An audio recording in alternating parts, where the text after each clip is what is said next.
This video you see here is an 8-year-old interview between Nnamdi Kanu and channels The Core. That's the name of the program, The Core. So inside this interview, they asked Nnamdi Kanu questions. Part of the questions are some of the questions that a lot of people want to hear. Like, people want to understand the agenda that is driving Nnamdi Kanu, why he's so stubborn, and because there are so many times the government have approached him for a deal just to end this whole trial, but he wouldn't listen. So why is this? What is driving him? He talked about the states where he wanted to conduct referendum, the reason why he can never back down, the areas where Nigeria got it wrong. What does Biafra mean? It means freedom, liberty, fairness, equity, and justice. In practical terms, these are very good sounding words, but in practical terms, what does Biafra mean? Confederation. So a weak center, very weak, very strong regions. Absolutely.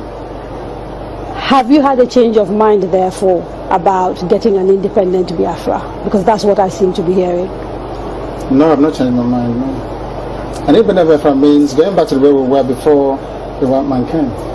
Okay, so you're not talking about a federation when you say a confederation. You're not talking about a federation as part of Nigeria. You're talking about total independence. Absolute independence. Complete independence. Now, is there anything that can happen that will make you change your mind about this particular direction? No.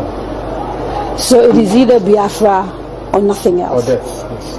Or death? That's good. If push comes to shove, yes, will you go to war? No, because truth is a far more potent and deadlier weapon than bullets and mortars. So truth. No war? You've ruled out the... Absolutely, I don't believe in war, no war. When I say Biafra or death, I'll keep pushing. Either I am alive, I die in the process, I won't stop. Allow me to repeat, if you don't mind. Had sovereign national conference been convened by the powers that be, where every ethnic national, I said every, I don't care if there's 600, I don't care. Everyone is all the 500 plus. Everyone together to say this is all. Others can delegate, I don't know, powers to other people to attend on their behalf. Sit down to say, what type of country do we want? Sit down, discuss, agree. I can begin to perhaps submit to your position. Is it too late? It is way too late. They've killed too many people. They've ruined too many lives. They've wasted too many souls. How do we bring those people back? If the federal government, given the agitation that is going on, becomes convinced that, you know what, these people have a point, it is time to actually address all these issues, and they begin to systematically address some of these issues, would you change your mind? No, because of the deceptions of the past. No trust. No trust. Aburi was there, it was negotiated. Nothing happened. 1968, if I recall. And the confab report, what became of it? How about the 3 R's? Reconciliation, reconstruction, and heaven knows what else. What became of them? Nothing. Calabar Seaport is not working. Can you tell me why it's not working? It's a seaport used by the colonial masters. Why is it not working today? How about Iguacha Seaport? Why is it not being used? Why not worry? Why must we allow only Lagos to function as a viable seaport? In England, where I used to live, you had Liverpool, you had the Sun, which is Portsmouth, Southampton, everywhere. You had harbors and ports. So why must you have only one? I've heard people say these are very valid arguments, and that these are things that are to do with bad governance. So the average Biafran, to use your phrase, or Igbo man in the Igbo, is facing poverty much in the same way that the average guy in Yobe state is facing poverty. And so these are issues of governance. You don't agree with that? I agree completely. Okay. So if that is it, why isn't the agitation about tackling the problem, which is ensuring good governance, perhaps starting from locally? Because part of the allegations against you is that you don't confront your political leaders in the East, and you'd like to blame Abuja for everything.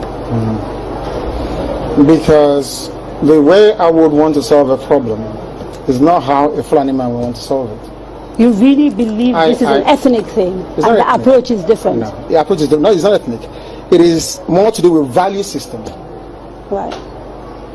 The way you may want to solve a problem could be markedly different from how I do mine. What is the geographical makeup of Biafra, as far as you are concerned? This Biafra that you want. So, for example, if we're doing a referendum, where will that referendum take place? Is it only the 5? It's on, no. It's okay. It's on, which is River State, Bayelsa, Delta, Anambra, Imo, Enugu, Ebonyi, Cross River, Akwa Ibom? and Akwa Ibom, of course. Yes. Right. Those are the coasters. Basically, Bayelsa? yes, southeast and south-south without Edo State. Without Edo State. That's correct. And then including Igede, Idoma. Right, the Benues. So That's the correct. Igalas and part of the Kogi, Yes. Kogi State, right? Yeah. Nyesom Wike, the governor of Anambra, sorry, the governor of River State, made a statement, I think it was yesterday or the day before yesterday, yes, I heard about it. and said, you know, you should not be including River State It's for and the people of River State the to decide, people. not him. I can't decide for Biafrans. They have to go and vote and convince the whole world that they want Biafra. It's not for instance, it's only one man, one vote. What if they're not even willing to take part in the referendum? Because I've had people from the South, for example, from Bayelsa. I've had people from Cross River.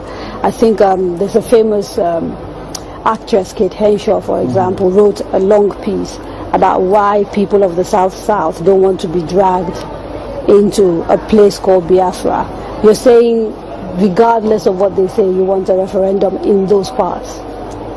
Because I know the majority of the people want a referendum. I was in Iguacha yesterday. How do you know? I was there yesterday. I was in Iguacha yesterday. You call Port Harcourt. I was there yesterday. I should have been there to see what happened. Now, They were delighted to see me. I'm sure you know that. It's all over the place. They're very happy to see me. I bet Kate Henshaw wouldn't get such reception. Where she to go to? she's a big, popular Nollywood actress. I wouldn't necessarily. I'm telling you, if I go to her village, people will turn out to see me more than turn out to see her.